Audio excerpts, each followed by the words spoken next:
शिवराज्य शंभूराजे गडकिल्ले संवर्धन प्रतिष्ठान महाराष्ट्र राज्य सादर करीत आहोत शिवसाम्राज्याचे दिनविशेष। 2 नोव्हेंबर इसवी सन 1670 छत्रपती शिवाजी महाराजांनी तंजावरचे ठाणे जिंकले। 2 नोव्हेंबर इसवी सन 1683 पोर्तुगीजांनी गोव्याच्या किल्ले फोंडावर 2 दिवसांपूर्वी हल्ला केला होता। किल्लेदार त्र्यंबकजी इंगळे यांनी त्यास चोख प्रत्युत्तर दिले आणि आज त्यांच्या मदतीला दस्तूरखोर छत्रपती संभाजीराजे 800 घोडेस्वार आणि मोठे पायदळ घेऊन किल्ले फोंडामध्ये दाखल झाले। 2 नोव्हेंबर इसवी सन 1689 राजाराम महाराज जिंजीस नोव्हेंबर 1689 आले आणि त्यांनी जिंजीचा कारभार हाती घेतला। त्यांनी जिंजीस मराठ्यांची कर्नाटकातील राजधानी निर्माण केली। कर वसूल करणे, नव्या अधिकाऱ्यांच्या नेमणुका करणे, ठाणे व किल्ले यांचा बंदोबस्त राखणे, नवे लष्कर उभारणे, मोगलांशी लढण्यासाठी कर्नाटकातील हिंदू नायकांचे सहकार्य मिळवणे आणि राज्यकारभार आणि मोगलांशी युद्ध करण्यासाठी पैसा मिळवणे यांसारखी कार्ये आता जिंजीमध्ये सुरू झाली। राजाराम महाराजांजवळ द्रव्य संग्रह नव्हता। गिरजोजी यादवाने महाराष्ट्रातून बोचके बांधून बरोबर आणलेले जड जवाहीर 2.5 लाखांचे होते। शिवाय हरजीराजे महाडिक यांच्या पत्नीने नवऱ्याचा व तिचा धनसंचय होता, तोही तिने राजाराम महाराजांस दिला होता। जिंजीच्या अधिकाऱ्यांनी व लष्कराने राजाराम महाराजांची हुकूमत मानली। जिंजीस मराठी राज्याचा कारभार चालू होता, पण पैशांशिवाय फौज उभी राहणार नाही। तेव्हा महाराजांस मोठी अडचण पडली ती पैशांची। अडचण निवारण्याचे उद्योग राजाराम महाराजांस जिंजीस सांभाळून आणणारे प्रल्हाद पंत यांनी केले। कर्नाटकातील राजे पाळेगार वगैरेंना मुघली राजवट नको, कारण मोगल बादशहाच्या हुकुमाने मुसलमान लोक हिंदूंची मंदिरे पाडू लागले, ते त्यांना नको होते। त्यांनी राजाराम महाराजांच्या हिंदवी स्वराज्यास भरघोस पाठिंबा दिला, परंतु द्रव्याची टंचाई दिवसेंदिवस अधिक भासू लागली।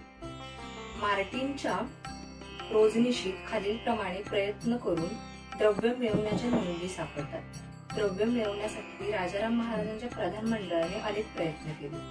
जिंजीत आल्यावर एक हुकूम काढून सर्व नोकर चाकरास व सरदारांस पाळेगारांना फरमावले की त्यांनी राजाराम महाराजांचे दर्शन घ्यावे व दर्शनाच्या वेळी राजाच्या चरणी मोठा नजराणा ठेवावा। शिवाजी महाराजांचे सावत्र भाऊ संताजी भोसले यांनी राजाराम महाराजांस 1000 पगोडे नजर केले।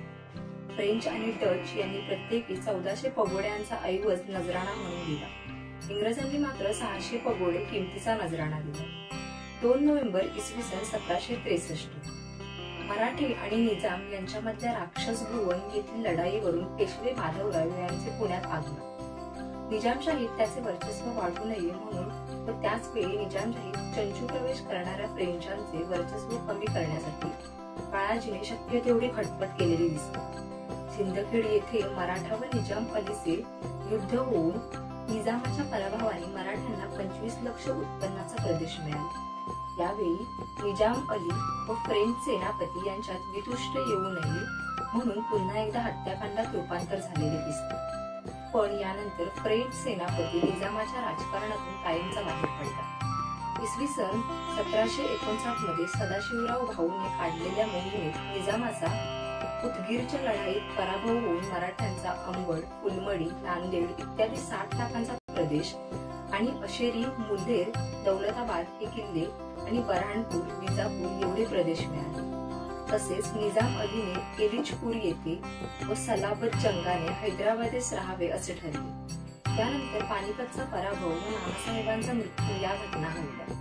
मराठीशाहीची धुरा माधवराव पेशव्याच्या खांद्यावर आली। या काळातील निजाम अलीची पुण्यावर चढाई, त्याची राघोबाशी हात मिळवणे व माधवराव पेशव्यांची लढाई, पुण्याची जाळपोळ व त्यानंतर उभय पक्षांच्या चढाओढीची राक्षस भुवनाच्या लढाईत झालेली परिणिती अशा परस्पर विरोधी घटना घडल्या। राक्षस भुवनाच्या तहाने पानिपतचे अपयश काहीसे धुवून निघाले आणि 1751 ते 60 मध्ये मिळवलेला निजामी राज्याचा हुरूप परत मिळाला।